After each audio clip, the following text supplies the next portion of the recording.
Mesdames et messieurs, bonjour. Soyez les bienvenus pour cette nouvelle édition de votre journal de 15 heures au sommaire de l'actualité. À la une dans l'actualité nationale, lancement officiel des travaux du renforcement des enseignements et apprentissages par l'éthique.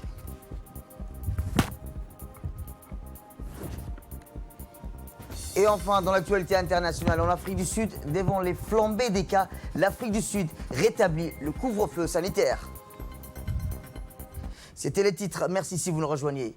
Suite à une décision signée par le président de la République, grand maître de l'ordre national de la Grande Étoile de Djibouti, le Premier ministre, M. Abdelkader Kamil Mohamed, a lors d'une cérémonie organisée ce matin au Palais du Peuple, décoré en présence de son secrétaire général, Naguib Abdallah Mohamed, et du commandant de la garde républicaine, le colonel Mohamed Jama Douali, 11 personnalités issues du protocole de la presse audiovisuelle, des techniciens du Palais du Peuple et des officiers, nos forces régaliennes, ainsi les officiers de la garde républicaine, les commandants Ismaël Ibrahim Barre et Hussein El Roble, ainsi que le directeur adjoint technique de la radio-télévision de Djibouti, Abdelrahman Mohamed Yahya, ont été élevés au grade de l'officier dans l'ordre national du 27 juin. Lors de cette même cérémonie, le Premier ministre, M. Abdelkader Kamil Mohamed, a en outre remis la médaille de chevalier dans l'ordre national du 27 juin au capitaine Abdillahi El-Tere, Aden Moussa Djibril Youssouf, Abdurrahman Galal, Abdurrahman Reye Omar Ali, Ousmane Omar Miike, Aboubakar Omar Haloita, Omar Saïd Bile et Mohamed Omar Adour et Hussein Omar Meigag. Rappelant que l'événement s'inscrit dans le cadre du 43e anniversaire de l'indépendance de notre pays.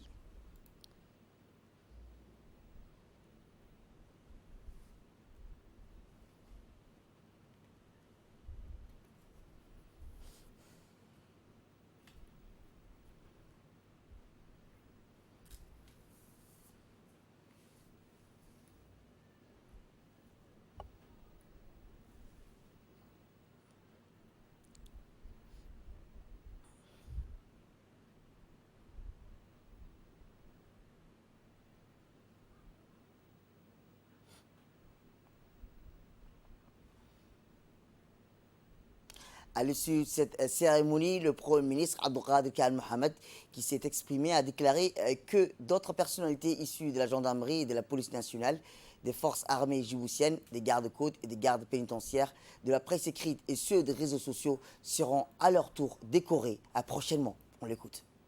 Le président avait décidé de faire un décret pour décorer un certain nombre de personnels de l'État, civils comme militaires.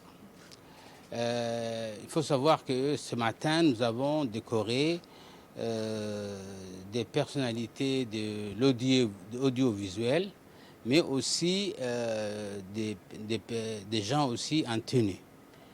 Et prochainement, nous allons continuer ces décorations aussi pour les autres membres des corps constitués, notamment les militaires, gendarmes et police, mais aussi les personnels aussi de la presse écrite et aussi des réseaux sociaux. Nous pensons comme ça pour les encourager à redoubler de leur ardeur au niveau du travail et de continuer donc à défendre le pays. Merci.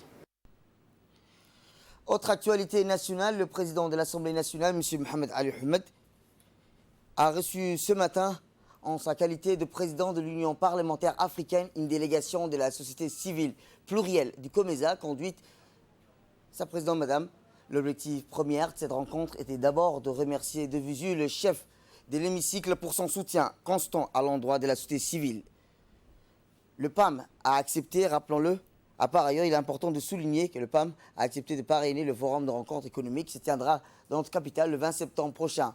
En prit part à cette rencontre le directeur du président et le député Omar Al-Saïd, qui est également président d'honneur du réseau RNDS. Par ailleurs, il est important de souligner que ces dernières années, les parlementaires travaillent en étroite collaboration avec cette organisation qui compte créer des points focaux dans l'ensemble des pays du COMESA, dans le cadre de leurs prérogatives.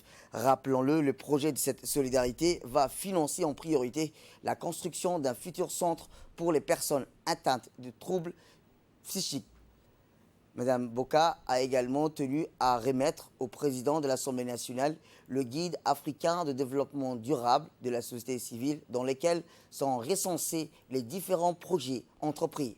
À la fin de l'entrevue, réitérant son soutien à ces encouragements, le président de l'Assemblée nationale a remis un présent à Madame Boka, présidente de la société civile plurielle du COMESA, pour les actions de longue date qu'elle mène depuis 25 ans au profit de la société civile djiboutienne. Toujours dans l'Assemblée nationale, la Commission des affaires étrangères de l'Assemblée nationale a étudié ce matin, sous la présidence de l'honorable Abdelrahman Awali Yassine, l'examen des dispositions suivantes.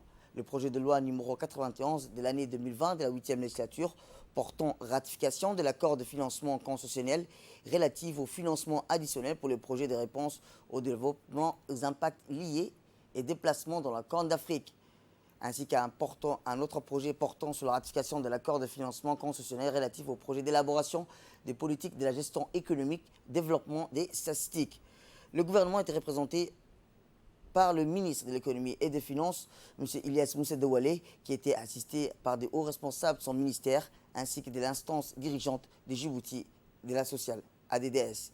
Après un débat entre les parlementaires et leurs invités, la Commission des affaires étrangères transmet les textes en séance publique et prononce en faveur de la ratification.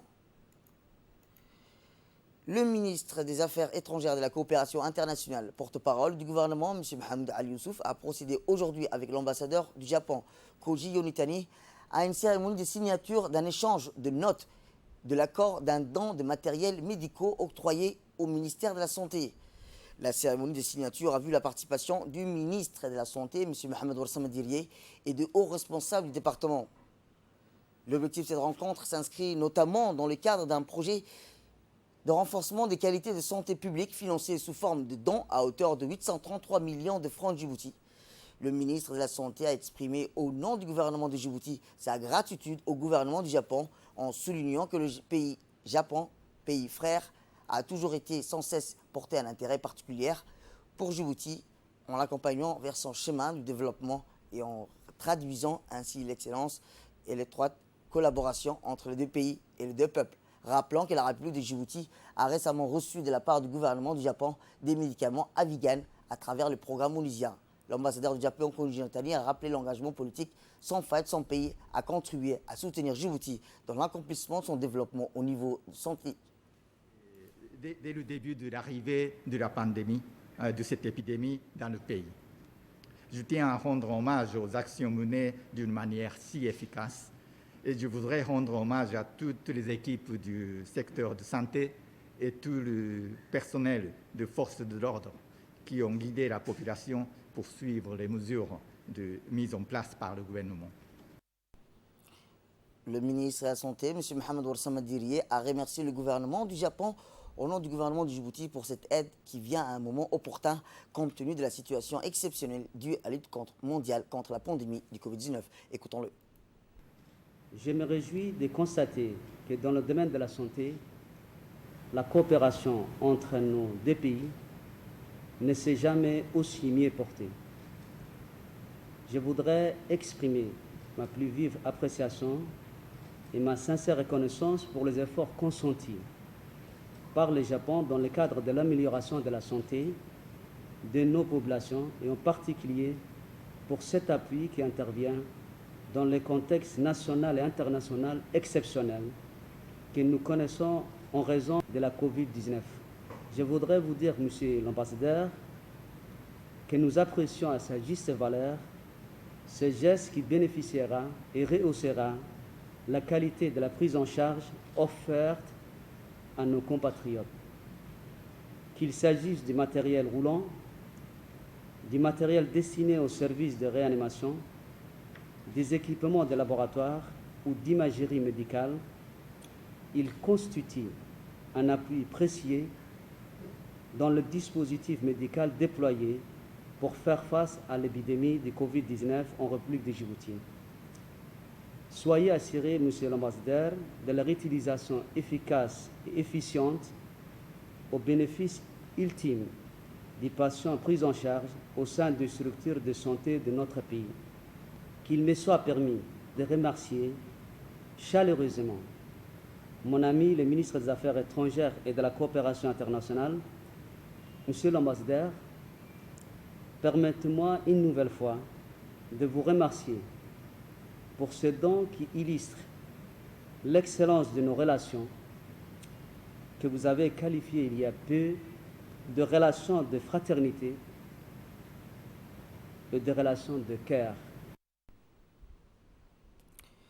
Le chef de la diplomatie djiboutienne, M. Mohamed Ali Youssouf, a réaffirmé la volonté de la République de Djibouti à poursuivre cette coopération mutuellement bénéfique pour les deux pays. Ce don de matériel médical d'une valeur de 833 millions de francs djibouti, soit 500 millions de yens japonais, est un don précieux car il intervient à un moment opportun, compte tenu de la situation exceptionnelle due à la lutte mondiale contre la pandémie du Covid-19. Je tiens au nom du gouvernement de Djibouti à remercier le gouvernement du Japon pour ce geste amical. Il est important de rappeler aussi que la République de Djibouti a récemment reçu un don de la part du gouvernement du Japon en médicament appelé Avigan à travers le programme onusien de l'UNOPS. C'est un premier lot qui permettra de traiter une centaine de patients. Le Japon, Monsieur l'ambassadeur, reste un partenaire privilégié de la République de Djibouti à travers des projets divers, variés et structurants. Monsieur l'ambassadeur, votre pays continue à appuyer les efforts de développement de notre pays. Soyez-en encore une fois remerciés. Il y a lieu aussi de noter le projet de construction de 20 km de la route nationale 1 dans la région de Dikil, entre Yoboki et Galafi. Ce projet est réalisé avec la précieuse collaboration de la JIX et il est à ce jour complété à hauteur de 60%. Par ailleurs, nous pouvons également souligner l'heureuse nouvelle de l'ouverture des plis de l'appel d'offres concernant le projet de construction du deuxième ferryboat pour les régions du Nord. Cette ouverture des plis a eu lieu il y a quelques jours à Tokyo. Ce nouveau moyen de transport que le gouvernement du Japon met à la disposition du gouvernement de Djibouti va constituer un élément supplémentaire dans la facilitation du transport maritime, du mouvement des marchandises et des personnes vers Tajora et Obok, avec la capacité d'assurer le service même en période de Kamsin, en période d'été. Ce projet sera finalisé dans un délai de 18 mois. Éducation, cette fois-ci, où le ministre de l'Éducation nationale et de la formation professionnelle, M. Moustapha Mohamed Mahmoud, et son collègue de la communication chargé des postes et des télécommunications, M. Redouane Abdoulaye Badon, a procédé aujourd'hui au lancement officiel des schémas stratégiques, autrement dit le REATIC, au Palais du Peuple. Plusieurs membres du gouvernement, dont les ministres du Travail, de la Solidarité nationale, de l'enseignement supérieur, respectivement M. Ismail Ibrahim Roble, de Mme Mouna Osman Aden et Dr Nabil Mohamed Ahmed, ainsi que de hauts cadres de l'administration publique, des figures de la société civile, ont pris part à la cérémonie. Le ministre de la Communication et son collègue de l'Éducation nationale et de la formation professionnelle ont ouvert le bal des interventions officielles. Les uns et les autres ont mis l'accent sur l'intérêt de la portée de ce projet cher au président de la République, qui ont un tracé de la grande ligne de 2014 au moment du lancement du programme Un enfant, une tablette. Pour Redouane Abdoulaye Badon, le schéma stratégique REATIC du MENFOP fait partie des nombreux chantiers qui sont en cours pour faire de l'écosystème d'éthique un levier de croissance et des autres secteurs socio-économiques.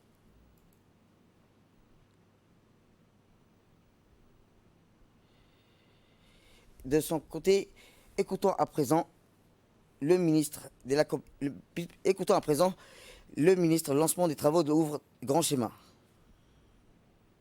Je remercie mon collègue du ministère de l'Éducation nationale et de la formation professionnelle, M. Moustapha Mohamed Mahmoud, pour m'avoir invité à prendre conjointement la parole à cet atelier de lancement des stratégies, de schémas stratégiques réactifs.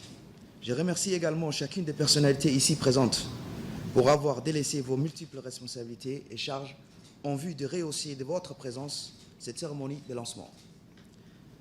Mesdames et messieurs, conformément à la feuille de route du président de la République, son Excellence M. Ismaël Omar Guelleh, le schéma stratégique réactif du MENFOP fait partie de nombreux chantiers qui sont en cours pour faire de l'écosystème des technologies de l'information et de la communication un levier de croissance des autres secteurs socio-économiques et de l'amélioration du bien-être des populations. Les moyens technologiques ont pris une telle importance dans notre vie quotidienne qu'il serait anormal de ne pas les voir s'introduire de plus en plus dans la pratique de l'enseignement. Autrement dit, l'intégration des TIC dans l'enseignement n'est plus une démarche optionnelle à adopter, mais est devenue une nécessité, et c'est pour cela que l'école djiboutienne doit emprunter la voie de l'innovation pédagogique pour remédier aux difficultés rencontrées. Nos enfants sont nés dans un monde d'information continue, de partage, d'échange et de création. Ils font partie d'une génération hyper connectée, ouverte, communicante, dont le mode de fonctionnement change radicalement de ceux des générations précédentes. Le développement d'une culture numérique partagée est présenté comme un objectif politique, social et éducatif. Cela s'est traduit par des demandes institutionnelles fortes pour une croissance de l'usage des TIC par toute la communauté éducative. Les métamorphoses sociétales nous obligent à réviser nos modèles d'apprentissage, nos pratiques d'enseignement et à revoir nos objectifs. Mesdames et messieurs, la réussite que nous recherchons tous n'est pas définie par la richesse d'un pays ou par un positionnement géostratégique. Elle est marquée par la capacité de faire les bons choix techniques au bon moment. Pour cela, il est primordial d'avoir à la fois une vision éclairée de l'avenir, des orientations stratégiques et courageuses, le sens du timing ainsi qu'une action déterminée. Après les nombreuses réformes mises en œuvre, le schéma stratégique réactif du MENFOP est adopté au bon moment pour répondre à une attente forte des élèves qui veulent vivre avec leur temps et rassurer des parents qui souhaitent que leurs enfants soient préparés à intégrer le marché du travail. Cela se généralise à tout le niveau d'apprentissage, du primaire à l'enseignement supérieur. C'est pourquoi l'application des technologies de l'information et de la communication de l'éducation nationale est un excellent point de départ si nous voulons promouvoir l'équité, améliorer la qualité et faire avancer la réforme de l'éducation. Mesdames et messieurs, grâce à nos différentes infrastructures, mon département a la ferme intention d'apporter une contribution effective aux côtés du MENFOP pour la mise en place de cette stratégie afin de généraliser l'ensemble de l'utilisation des technologies de l'information et de la communication. Comme vous le constatez, nous attachons donc une importance particulière à cet atelier qui traite une question importante pour le gouvernement. Aussi, je suis convaincu de la pertinence et de la richesse des échanges qui auront lieu durant cet atelier, des discussions qui nous permettront d'identifier des pistes de réforme adéquates et qui permettront à Djibouti de rattraper certains retards observés. Merci. Je vous remercie de votre attention. Je pense que le moment inédit que nous avons vécu récemment avec le Covid nous a amené également à réfléchir sur l'importance du numérique. L'importance du numérique, pas uniquement pour Djibouti, mais également des pays beaucoup plus évolués que les nôtres, où on s'est rendu compte que des enseignants, des étudiants, des élèves ne maîtrisaient pas l'outil numérique et ne pouvaient pas donc suivre les enseignements numériques. Et cette initiative est très très importante et très intéressante pour Djibouti qui veut s'inscrire, comme le disait tout à l'heure mon ami et collègue de la communication, dans l'ère du numérique. Nous sommes un hub au niveau de la logistique et transport, mais nous devons également être au niveau du numérique. Donc la tâche la plus importante pour Moustapha et moi-même, c'est que tous nos étudiants, nos élèves aient une double compétence. Cette double compétence, elle se traduira bien sûr par le savoir dans des filières adaptées, que ce soit au niveau du LIC ou au niveau de l'enseignement supérieur, mais chaque étudiant djiboutien doit maîtriser le numérique. Et ce projet est vraiment, Monsieur le Ministre, à votre honneur, un projet très important pour la République de Djibouti et honore les engagements du Président par rapport à ses engagements vis-à-vis de la population et de la jeunesse. Les ministres, Mme Mouna Ousmane Aden et Ismaël Ibrahim Roble ont mis l'accent sur l'intérêt et l'importance de ces projets de REATIC. Ils ont rappelé que les bénéfices à partager des nouvelles technologies, de l'information, de la communication. Écoutons-les. L'éducation est passée par plusieurs étapes. Il y a eu des challenges plus importants dans l'offre de services de l'éducation, l'élargissement, l'accessibilité. Maintenant, on est en train de passer à un autre défi qui est le numérique. Et je pense que plein de prérequis sont à prévoir, notamment la connectivité. Et je pense que le ministre de la Télécom a vraiment précisé son engagement et les efforts qui devront être fournis. Moi, je rajouterais une éducation inclusive et qui va être équitable.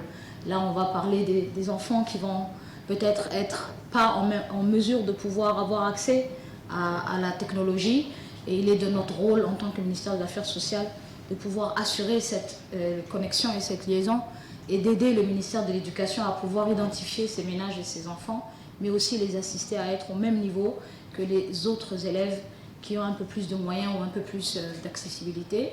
Je m'engage personnellement et j'engage également en mon nom le ministère des Affaires sociales à être partie prenante importante dans ce développement et dans ce projet, parce que pour moi c'est un futur, c'est le capital humain, c'est le décideur de demain, mais c'est également le développement de notre économie nationale. Je voudrais joindre ma voix à celle de mes collègues pour dire aussi tout le bien que je pense de ce moment particulier du REAC, un projet très important pour l'éducation nationale. Je voudrais alors dire ma fierté et le sentiment de satisfaction qui m'anime aujourd'hui, parce que j'ai connu aussi un temps à l'éducation nationale, à la genèse de ce projet, et l'on ne peut être que fier de voir aujourd'hui l'éducation nationale entrer de plein pied dans le monde du numérique. Et je voudrais donc m'associer aux uns et aux autres pour saluer ce projet, cette initiative du ministère de l'Éducation nationale et de la formation professionnelle qui va transformer l'école de Djibouti. Et enfin, le ministre de l'Éducation nationale et de la formation professionnelle, M. Moustapha Mohamed Mahamoud, a de son côté réaffirmé comment l'éthique sont devenus depuis le milieu des années 90 un moyen civilisationnel nécessaire et usité en pleine expansion. Écoutons-le. Les réformes et révisions de l'éducation nationale définissent en ce sens une partie de l'histoire de notre pays, passé et présent, qui constitue bien sûr un ensemble homogène et dessine son avenir. Mesdames et messieurs, il est important de moderniser et renforcer par des méthodes innovatrices la base existante des enseignements-apprentissages pour gagner en performance scolaire et éducative. Notre pays a aujourd'hui la chance de lancer un pari ambitieux pour nous positionner sur le système éducatif en tant qu'avant-gardiste, comme l'a très bien dit le consultant, sur l'utilisation des TIS, et ce grâce notamment à un accès à l'éducation de 94%, à un système éducatif national centralisé qui permet bien sûr de faciliter le pilotage des systèmes, mais également une position de hub régional, télécom, et surtout une forte et très forte volonté du chef de l'État, concrétisée notamment par une amorce depuis 2014 du projet Un enfant, une tablette et le déploiement des Smart Classrooms dans tous les pays. De vous toutes et tous, nous gagnerons dans un premier temps et sur le moyen terme en performance de nos enseignants et de nos élèves et obtiendrons, Inch'Allah, un meilleur classement dans des tests internationaux comme le PASEC. À travers le renforcement des apprentissages par l'éthique, nous visons également une amélioration de l'indice du capital humain, car éducation et santé vont de pair. Mais également, comme l'a très bien dit également le consultant, une hausse du PIB, car ce projet réactique est générateur, Monsieur le ministre, d'emplois et d'activités nouvelles dans divers domaines. Et enfin, un positionnement régional, car les enfants et les jeunes d'aujourd'hui peuvent, à travers le TIS, facilement devenir trilingues et assimiler d'autres compétences comme les nouvelles sciences centrées sur l'éthique. Je suis persuadé, mesdames et messieurs, que cette mise en œuvre va transformer l'avenir du pays. Et en ce sens, c'est un grand honneur pour mon département, appuyé bien sûr par le département de la communication, mais également au vôtre aussi d'apporter donc votre contribution à ces projets phares de longue durée. Je suis confiant que tous ensemble, solidaires et engagés, il nous revient d'être les acteurs de la réussite de ces projets porteurs. Eh bien, comme invité, nous avons avec nous sur le plateau le directeur général du CRIPEN, M. Saïd Nour. Bonjour, M. Saïd. Bonjour. Eh bien, qu'est-ce que le REATIC? Oui, le REATIC, c'est un projet, c'est une stratégie, qui porte sur le renforcement des enseignements, des apprentissages par le TIS. Et suite au décret signé en Conseil des ministres le 29 juin, le ministère a organisé cette réunion pour le lancement officiel. Et dans cette réunion, donc, a participé 2 points focaux par département présent. Donc il s'agit ici, ceux qui sont concernés, 11 départements dont l'éducation nationale. Et, et dans l'agenda de cette réunion de lancement, il y avait une réunion qui s'est passée en fin de séance et qui a regroupé déjà les points focaux. Et il s'agissait à ce niveau de s'entendre sur les modalités de travail. Donc, une fois ces modalités de travail, donc, parmi ces modalités, un comité a été institué, un comité de travail, et justement, et la réflexion est lancée, comment les uns et les autres vont contribuer à cette stratégie. Et voilà ce qu'il en est de cette réunion de lancement, qui était vraiment important. Mais je reviens sur le REATIC. Le REATIC, justement, c'est l'utilisation du TIS dans les apprentissages, renforcement. Et comme maintenant le numérique prend de plus en plus de place et envahit notre quotidien, et il constitue également un moyen pour renforcer les apprentissages. Nous avons toujours rêvé, et nous le mettons dans nos guides pédagogiques et également aussi dans nos manuels, que l'élève doit être mis au centre des apprentissages et doit être actif. C'est la concrétisation de ces vœux que tout le monde a voulu mettre en place.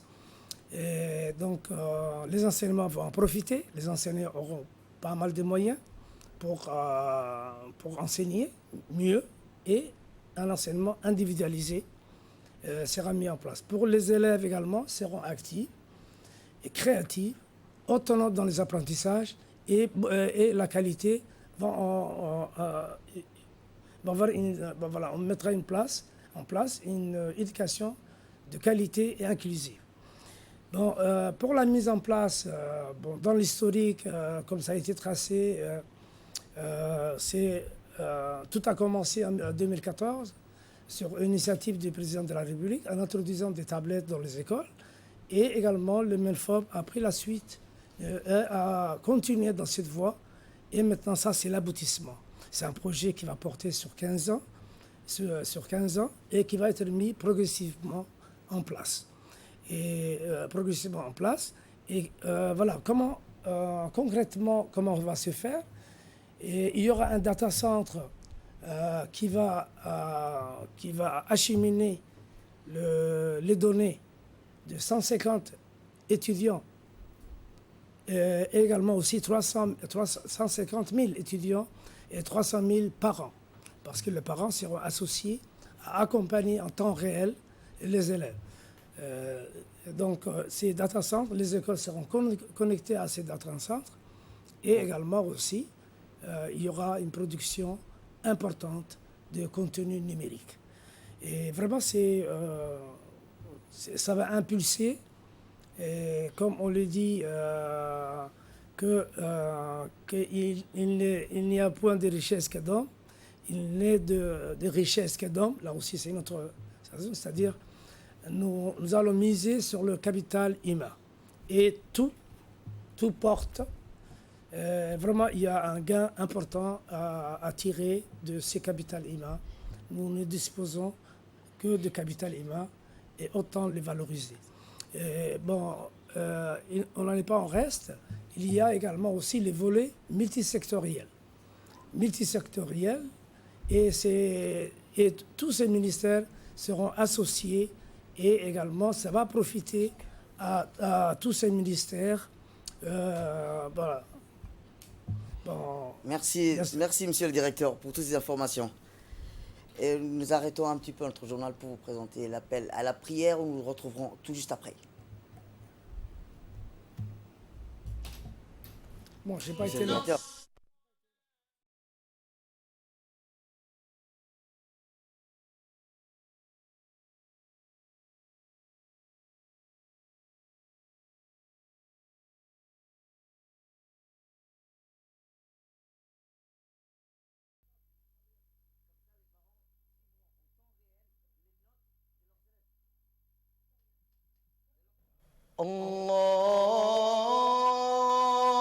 الله أكبر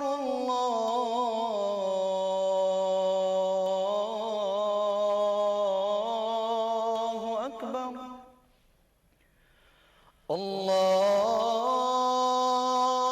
الله أكبر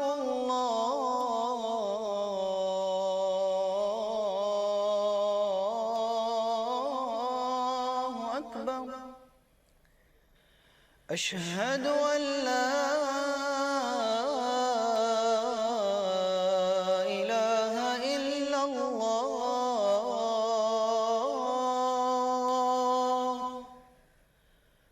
أشهد أن لا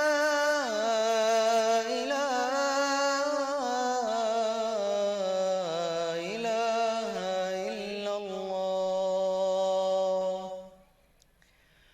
أشهد أن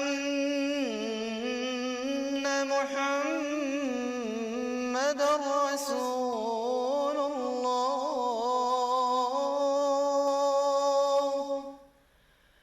أشهد أن محمد رسول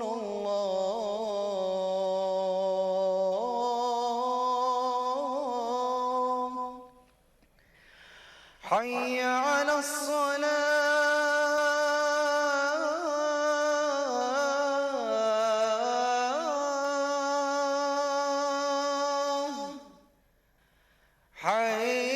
حي على الصلاة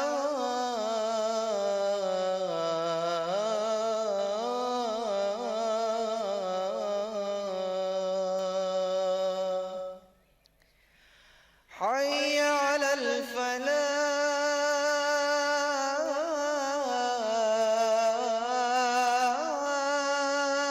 الفلاح حي على الفلاح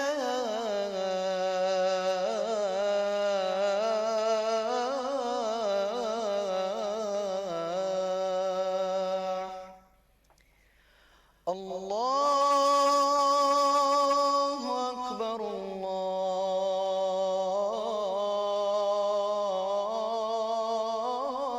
الله أكبر لا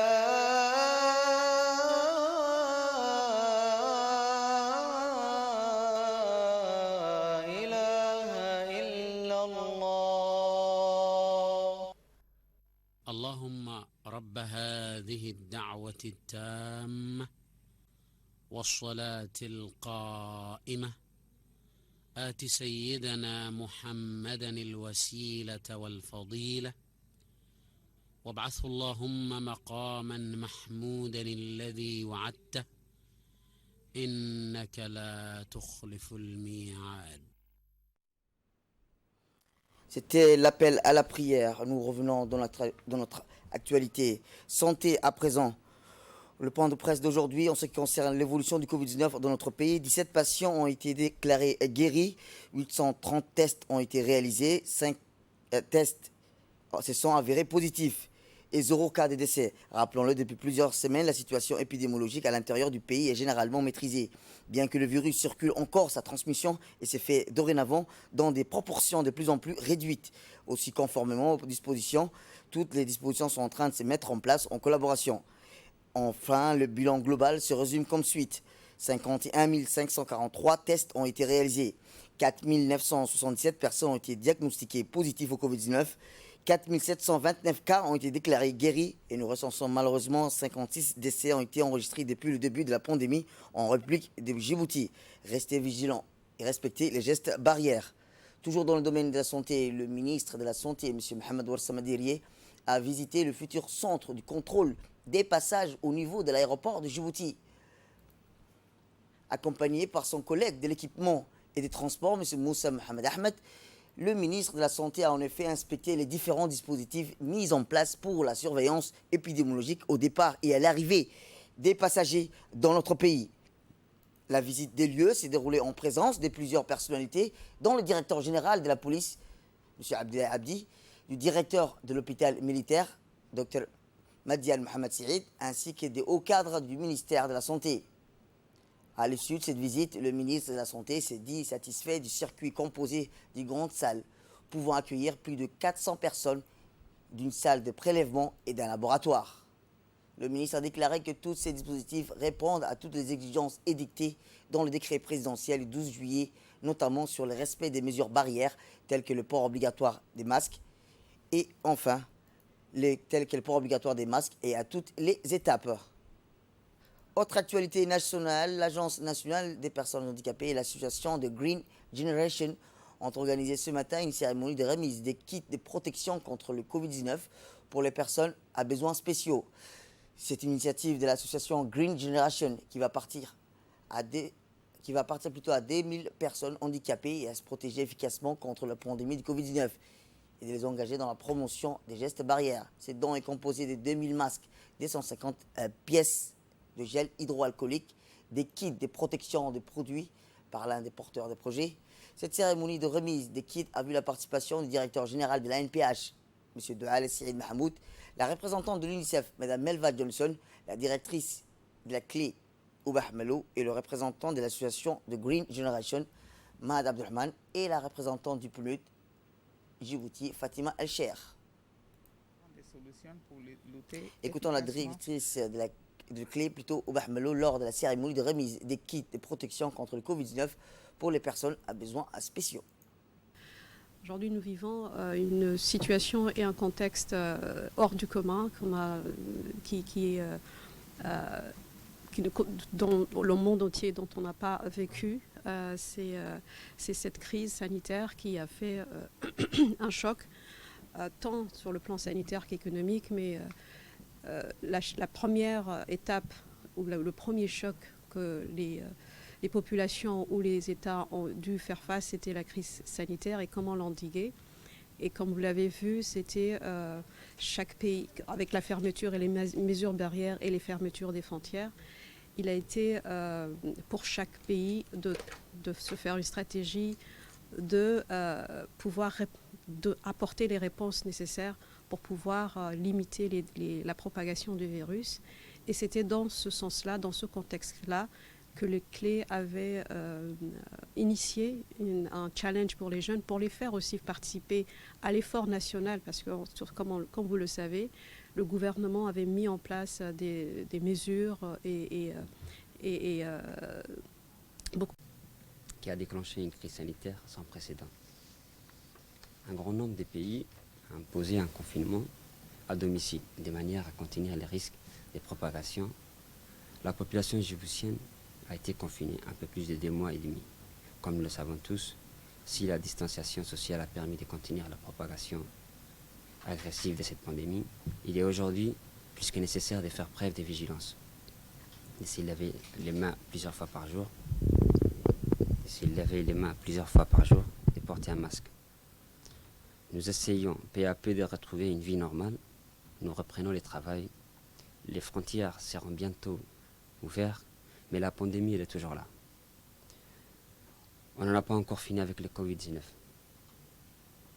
Pour que cette transition se passe le mieux possible, il est impératif de redoubler d'efforts. Protégeons-nous pour protéger les autres. C'était la directrice du Centre de leadership et de l'entrepreneuriat, Mme Oubah Mello, et du représentant de l'association Green Generation, le président de l'association Green Generation, Mahad Abdulrahman. Pour sa part, le directeur général, M. Douale Saïd Mahamoud, a remercié l'association Green Generation, cette donation auprès du réseau des personnes handicapées, et souhaite la bienvenue à toute autre initiative de ce genre. La cérémonie, a-t-il dit, s'est clôturée par la réception de donation des kits protection à la GG dans la salle de réunion de l'NPH 6 à l'enceinte du camp. Monojontine.